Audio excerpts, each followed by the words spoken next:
দর্শক, গাজীপুরের কালিয়াকৈর থেকে সরাসরি যুক্ত হচ্ছেন সহকর্মী কামাল হোসেন বিপ্লব। কামাল, জ্বালানি তেল মজুদ রাখার যে অভিযোগ উঠেছে তার কি কোনো প্রমাণ পাওয়া গেছে? এছাড়া মনিটরিং এর পরেও পাম্প কর্তৃপক্ষের নিয়ম না মানার কারণ কি দেখছেন?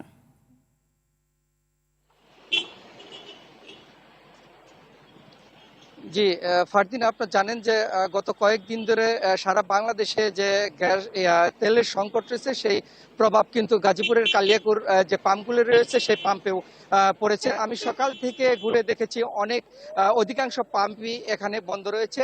দু একটি পাম্প খোলা রয়েছে, সেগুলোতে কিন্তু ডিজেল এবং অকটেন নেই। অকটেন থাকলেও ডিজেল এবং পেট্রোল নেই, যার ফলে অকটেন নেওয়ার জন্য যে মোটরসাইকেল রয়েছে সেগুলো কিন্তু লাইন সারিবদ্ধ রয়েছে। আমি এই মুহূর্তে দাঁড়িয়ে আছি গাজীপুরের কালিয়াকৈরের পল্লী বিদ্যুৎ চন্দ্রা পল্লী বিদ্যুৎ এলাকায় স্বপ্ন ফিলিং স্টেশন সামনে।